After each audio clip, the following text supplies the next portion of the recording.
குறிஞ்சி மலர். ஓடுகின்றனன் கதிரவன் ஓடுகின்றனன் ஓடுகின்றனன் கதிரவன் அவன் பின் ஓடுகின்றன ஒவ்வொரு நாளாய் ஓடுகின்றனன் கதிரவன் அவன் பின் ஓடுகின்றன ஒவ்வொரு நாளாய்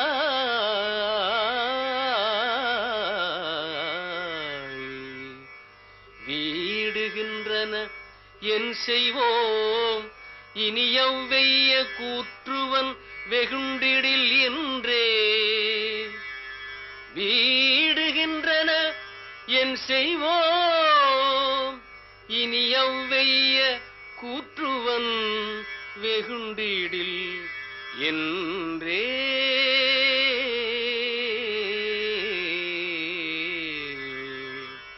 வீடுகின்றன என் செய்வோம் இனி எவ்வெய்ய கூற்றுவன் வெகுண்டிடில் என்றே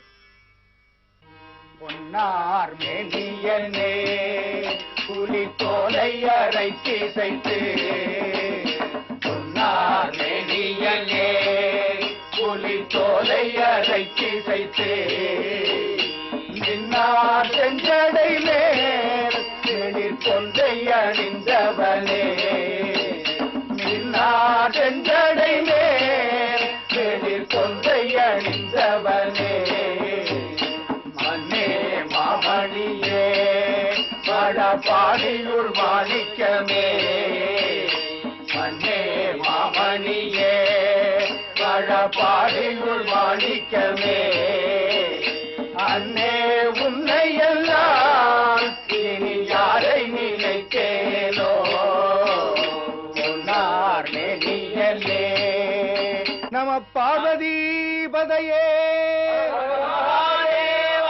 முத்தினரி அறியாத முக்கரோடும் முயல்வேனே பச்சினரி அறிவித்து பழவினைகள் பாரும் வண்ணம் சித்தமலாம் அருவித்து சிவமாக்கி எனையாண்ட அச்சன கருளியவாறு அருவா.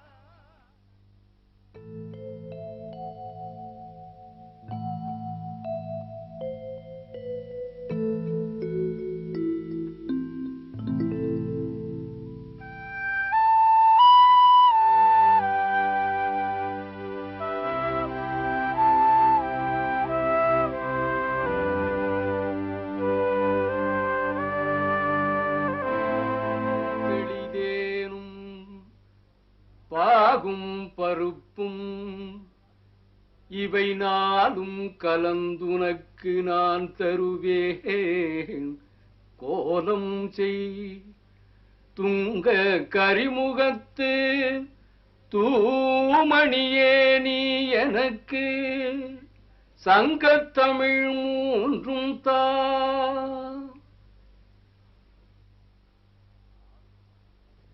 நாலு கொடுத்து மூணு கேட்கிறாளே உலகம் தெரியாத கிழவின்னு கேலி பேசும் புரியாத கூட்டம். கேட்டது சங்கத்தமிழ் மூணும் இல்ல, அந்த முத்தமிழுக்கு பால் தேன் பாகு பருப்பு இந்த நாள் என்ன? நம்ம உடல் பொருள் ஆவி புகழ் இந்த நாளையுமே தயங்காம கொடுத்துடலாமே இல்லையா பூரணி? அன்னாடம் கேட்கிற பாட்டுதான்ப்பா. இருந்தாலும் புது புது அர்த்தங்கள் உங்களுக்கு தோணுதே. உங்களுக்கு மட்டும்தான்ப்பா தோணுது. உனக்கும் தோணும், ஆனா அதை சிந்திக்கிற அளவுக்கு உனக்கு நேரம் இல்லையே. தாவணி போடுற வயசுலேயே தாய்மை பொறுப்பு உங்ககிட்ட கொடுத்துட்டு உங்க அம்மா கண்ணை மூடிட்டா. உன் தம்பி தங்கைங்க 3 பேருக்கும், ஏன் என்னையும் சேர்த்து 4 பேருக்குமே நீ அம்மா ஆயிட்ட. அதனால உன் செயல் சிந்தனை எல்லாமே எங்க வாழ்க்கைக்கும் வசதிக்குமே இடையாயிடுச்சு. என் தோல்ல இருந்த சுமையை உன் நெஞ்சில இறக்கி வச்சுட்டு நான் மனசை இலவம் பஞ்சா மாத்திக்கிட்டதுனால என்னால சிரிக்கவும் முடியுது, புதுசு புதுசா சிந்திக்கவும் முடியுது. பூரணி, புன்னகை பூத்ததுன்னு சொல்லுவாங்க. ஆனா பூக்கிற மலர் எல்லாமே அப்படியே இருந்துறது இல்ல, வாடிடும். உன்ன மாதிரி பெண்களுடைய சிரிப்பு என்னைக்குமே வாடாது.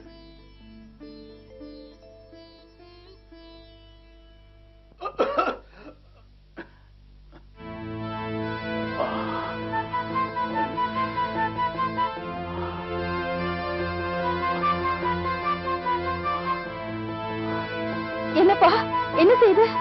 ஒண்ணும் இல்லம்மா, நெஞ்சு வலிக்குது. நான் போய் டாக்டர் கூட்டிட்டு வரேன்பா. வேண்டாம்மா, கொஞ்சம் சுக்கு தண்ணி வச்சுக்கொடு. எல்லாம் சரி. சரிப்பா. பூரணி, அரசுவை கூப்பிட்டு அந்த திருவாசகத்தை எடுத்துக்கிட்டு வந்து படிக்க சொல்லுமா. நம சிவாய வாழ்க, நாதன் தாழ் வாழ்க, இமை பொழுதும் என் நெஞ்சில் நீங்காதான் தாழ் வாழ்க, கோகழியாண்ட குருமனிதன் தாழ் வாழ்க, ஆகமமாகி நின்று அன்னிப்பான் தாழ் வாழ்க, ஏகன் அநேகன் இறைவனடி வாழ்க, வேகம் கெடுத்தாண்ட வேந்தனடி வெல்க. புல்லாகி பூடாய் புழுவாய் மரமாகி பல்விருகமாகி பறவையாய் பாம்பாகி கல்லாய் மனிதராய் பேயாய் கணங்களாய் வல்லசுரராகி முனிவராய் தேவராய் செல்லா நின்ற இத்தாவர சங்கமத்துள் எல்லா பிறப்பும் பிறந்திழைத்தேன் எம்பெருமான், மெய்யே உன் பொன்னடிகள் கண்டின்று வீடுற்றேன்.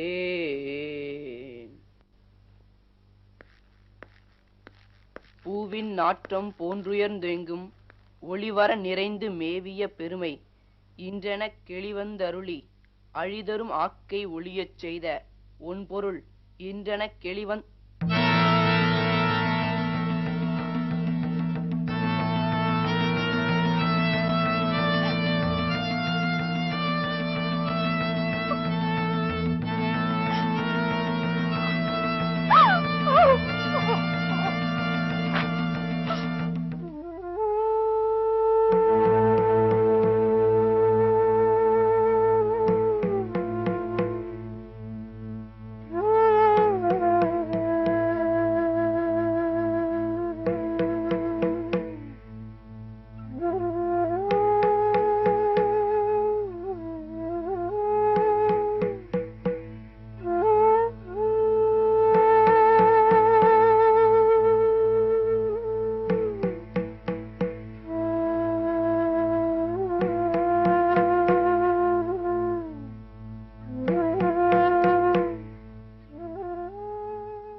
பால்.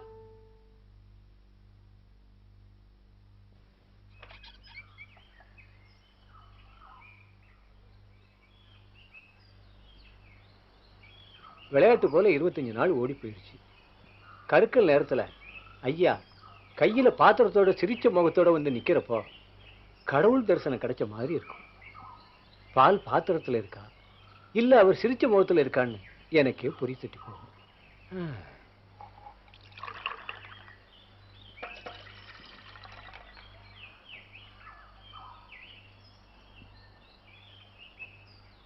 மங்களம், அப்படியே அந்த பூரணி வீட்டு வாசலையும் கொஞ்சம் பெருக்கி தள்ளிடுமா. சரிங்க. அந்த குப்பைகளை எல்லாம் பெருக்கி ஒரு குழிக்குள்ள போட்டு வையுமா. ஏன்னா நேற்றைய மலர் இன்றைய குப்பை, இன்றைய குப்பை நாளைய உரம். நிலத்து மேல கடந்தா குப்பை, நிலத்துக்குள்ள போயிட்டா உரம்மா உரம். நினைவுகளும் அதே மாதிரிதான். நேற்றைய நினைவு நாளைய உரம். நல்ல தத்துவங்க, ரொம்ப நல்லா இருக்கு. நானா சொல்றேன், ஏன் மரமண்டைக்கு இதெல்லாம் தோணுமா? பூரணி அப்பா திருச்சிற்றம்பலத்தோட சிந்தனை இல்லமா அது? நேற்றைய மலர் இன்றைய சருகு, இன்றைய சருகு நாளைய உரம். நேற்றைய நினைவு இன்றைய சோகம், இன்றைய சோகம் நாளைய உரம்.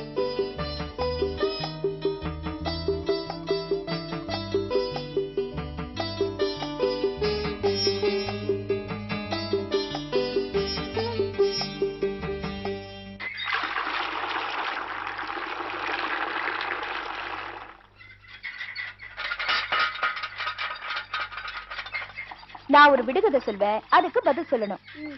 அடிச்சாலும் சிதையாது, எரிச்சாலும் கருகாது, ஒடிச்சாலும் உடையாது. அது என்ன? அப்படின்னா என்னக்கா? நான் சொல்லவாக்கா? தமிழ். உருவாய் அருவாய் உளதாய் இலதாய் மறுவாய் மலராய் மணியாய் ஒளியாய் கருவாய் உயிராய் கதியாய் விதியாய் குருவாய் வருவாய் அருள்வாய் குகனே.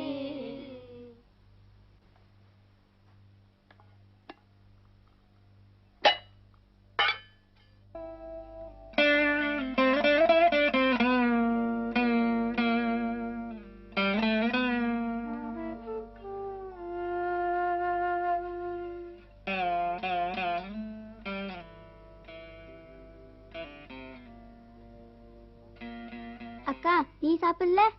நீ சாப்பிடுமா, நான் அப்புறமா சாப்பிடுறேன். அக்கா சாதம் வடிக்க நேரமாக்குமா? ஏன் சாதத்தையும் சேர்த்து சாப்பிட போறியா? இல்லக்கா, இன்னைக்கு எனக்கு ஸ்பெஷல் கிளாஸ் இருக்கு, நான் சீக்கிரமா போகணும். அப்ப சரி, நீ புறப்படு, நான் அரசு கிட்ட கொடுத்து அனுப்புறேன். வேணாங்க்கா, 3 இட்லி கட்டி கொடுத்துரு, நான் எடுத்துட்டு போறேன். ஏனே மத்தியானத்துக்கு சேர்த்து இப்பயே சாப்பிட்டு போயேன். நான் என்ன ஒண்ணு மாதிரி ஒட்டகமா ஒரே அடியா கொட்டிக்கிறதுக்கு? நீ தான் ஒட்டகம், எனக்கு இட்லியே வேணாம்.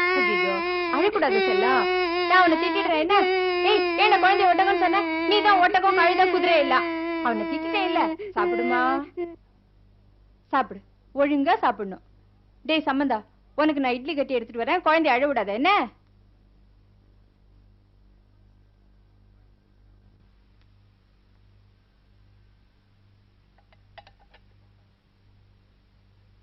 அக்கா, என்னடா அரசு, சாப்பாடு எடுத்துக்கல, அதுக்குள்ள புறப்பட்ட? இன்னைக்கு பொட்டானிக்கல் சர்வே பஸ்ல அழைச்சிட்டு போறாங்கன்னு சொன்னேக்கா. ஓஹோ, இன்னைக்கு 50 ரூபாய் கொடுக்கணும்ல? நான் கூட வேணான்னு சொல்லலாம்னு நினைச்சேன்க்கா. ஆனா ஸ்டடி டூர் படிப்புக்கு உபயோகமா இருக்குமேனு தான். 25 மார்க் கிடைக்கும்க்கா. இப்ப எதுக்குடா இந்த விளக்கம்லாம்? இல்லக்கா, அப்பா போனதுக்கு அப்புறம் நீ படுற கஷ்டம் எனக்கு தெரியும். வேண்டாம்க்கா, நான் போல. ஏண்டா, ஏன் சட்டுன்னு இந்த முடிவுக்கு வந்துட்ட? நீ போகாம 50 ரூபாயை மீத்துட்டா நம்ம கஷ்டமெல்லாம் தீர்ந்து போயிடுமா? அதுக்கு இல்லக்கா, எங்க 3 பேரையும் வளர்க்கறதுக்கு நீ படுற கஷ்டத்தை பாக்குறப்போ. சேச்சே, பைத்தியம், எனக்கு என்னடா கஷ்டம்? உங்களுக்காக நான் கஷ்டப்படாம வேற யார் படுவா?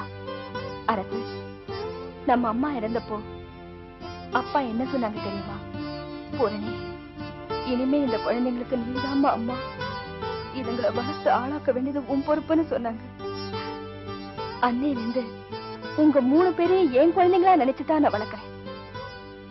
இத பாரு, இனிமே உனக்கு படிப்பு பத்தின கவலை மட்டும்தான் வரணும், பணத்தை பத்தின கவலை வரவே கூடாது. என்ன? சரிக்கா. வா.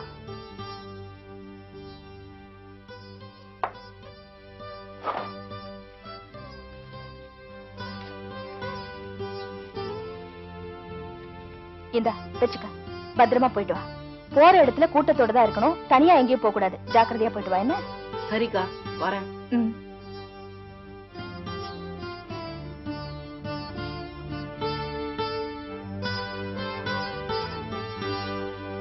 அக்கா அக்கா, நிறைய தபால் வந்திருக்கு.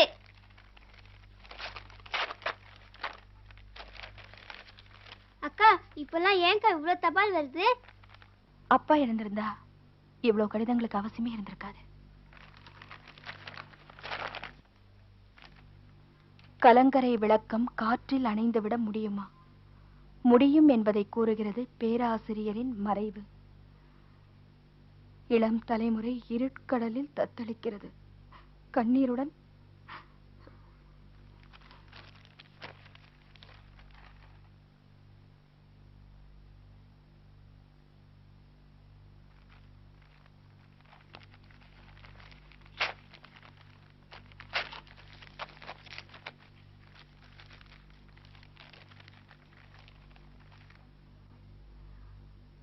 அன்புள்ள பூரணிக்கு என் ஆசைகள். என் குடும்ப தேவைகளுக்காக நீங்கள் குடியிருக்கும் வீட்டை விற்க வேண்டிய சூழ்நிலை. 1 மாதத்திற்குள் வீட்டை காலி செய்யவும். அத்துடன் 6 மாத வாடகை பாக்கியையும் உடனடியாக தீர்க்கவும்.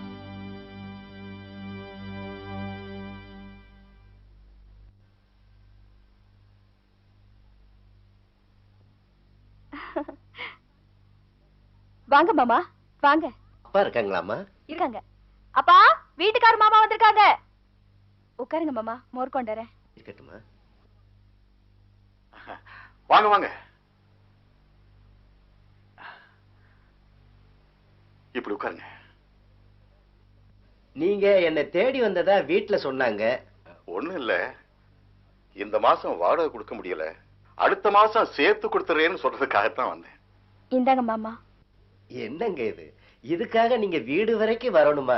வாடகையை பத்தி நான் என்னைக்காவது உங்கள்கிட்ட பேசியிருக்கேனா? அது உங்க நல்ல மனசை காட்டுது. இருந்தாலும் சொல்ல வேண்டியது என் கடமை இல்லையா? என் விஷயத்துல நீங்க அப்படியெல்லாம் நினைக்காதீங்க. வாடகைக்காக நான் உங்களை என் வீட்டுல குடி வைக்கல.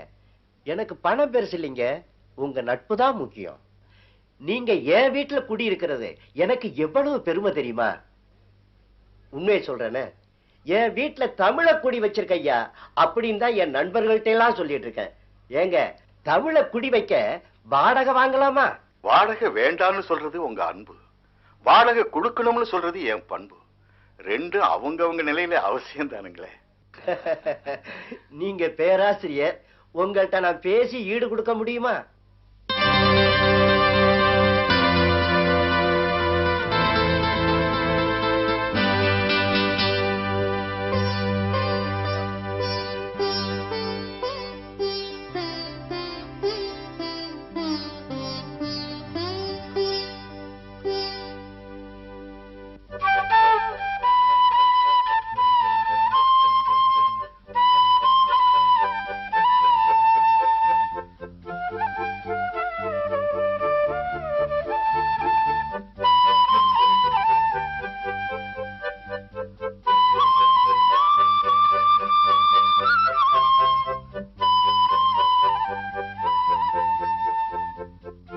பூரணி, வா உட்கார். பரவாயில்லைங்க, நான் மதுரைக்கு போறேன். தம்பிங்க ஸ்கூல்ல இருந்து திரும்பி வரதுக்குள்ள வந்துருவேன். மங்கையை விட்டுட்டு போறேன், கொஞ்சம் பாத்துக்கங்க. இவள நாங்க பாத்துக்கணுமா? இவ எங்க எல்லாரையும் பாத்துக்குவாள. ஏண்டியம்மா, பெரிய மனுஷி, எப்படி நான் சொல்றது சரிதானே? சரிதான் சரிதான். பாத்தியா? வரேங்க. பூரணி, உள்ள வந்து ஒரு வா சாப்பிட்டு போமா. சாப்பிட்டேம்மா, கொஞ்சம் அவசரமா மதுரைக்கு போகணும். எதுக்கு அவ்வளவு அவசரம் மதுரைக்கு? அப்பா வேலை பார்த்த கல்லூரிக்கு போய் சேமிப்பு தொகையை நினைவுபடுத்தணும். அப்புறம் அப்பாவோட புஸ்தகங்களை வெளியிட்ட பப்ளிஷரை பார்த்து ராயல்டி தொகையை கேட்கணும். அதான் அவசரமா புறப்பட்டேன். போயிட்டு வா தாயே. வரையாச்சு. மங்க, தாத்தாவுக்கு தொந்தரவு கொடுக்க கூடாது என்ன? சரிக்கா, நீ பத்திரமா போயிட்டு வா. வரேங்க. மங்க, வாடி வெத்தலை பாக்க தரேன். எனக்கு ஒண்ணும் வேணாம், நீயே சாப்பிடு. அது சாப்பிட்டா மாடு முட்டும். தாத்தா தாத்தா, எனக்கு ஒரு கதை சொல்லு தாத்தா. சொல்லட்டுமா? ஒரு ஊர்ல பாட்டி வடை சுட்டாளாம். நம்ம பாட்டியா? ஐயா, இந்த பாட்டி இல்லம்மா, அது வேற பாட்டி. சொல்ற கதைய கவனமா கேட்கணும். என்ன? அந்த பாட்டி வடை சுட்டுக்கிட்டு இருந்தாளா, ஒரு காக்கா வந்து அந்த வடையை தூக்கிட்டு போய் மரத்து மேல உட்காந்துக்குச்சான். உடனே ஒரு நரி வந்து அங்க நின்னுகிட்டு அந்த காக்காய பார்த்து, காக்கா காக்கா, உன் இனிமையான குரலால ஒரு பாட்டு பாடுன்னு கேட்டுச்சான். போ தாத்தா, நரி எங்கேயாவது பேசுமா? நீ போய் சொல்ற. வாஸ்தவம் தான், நான் போய் தான் சொல்றேன். இந்த காலத்து குழந்தைங்க கிட்ட போய் ஐதர் காலத்து கதைய சொல்றனே, நம்புவாங்களா? திருச்சிற்றம்பலத்தோட பொண்ணாச்சே, அந்த அறிவு கொஞ்சமாவது இல்லாம போகுமா? வாடகை பணமா? அது இந்த ரெஜிஸ்ட்ரேஷன் செலவுக்கு தான் அவசரமா இருந்தது, அதுக்காகத்தான் லெட்டர் போட்டேன். பரவாயில்லைங்க, அவங்கவுங்க கஷ்டத்தை அவங்கவுங்க தானே சமாளிக்கணும். அதுல பாரு, அந்த வீட்டை என்கிட்ட வாங்கின ஆனாமுனா கந்தசாமி ஏதோ சினிமா தியேட்டர் கட்ட போறானா, 1 மாசம் டைம் கேட்டிருக்கான். அதுக்குள்ள நீ வேற வீடு பாத்துக்கிறவில்ல? பார்த்துதானே ஆகணும். ஆமா, அந்த வீட்டை யாருக்கு வித்திருக்கிறதா சொன்னீங்க? ஆனாமுனா கந்தசாமி. ஓஹோ, இப்பதான் அவங்க சம்சாரம் மீனாட்சி அம்மாவை கடத்தெருவுல பாத்துட்டு வந்தேன். அவங்க ஏதோ அடுத்த மாசம் உங்க வீட்டுக்கு வாடகைக்கு குடி வர போறதா தான் சொன்னாங்க. வரேன். பூரணி, அத்தை ராஜபாளையம் வரலும் போயிருக்காங்க. இப்ப வந்துருவாங்க. இருந்து சாப்பிட்டு போமா. சாப்பிட்டு தான் வந்தேன். அத்தை வந்தா சொல்லுங்க.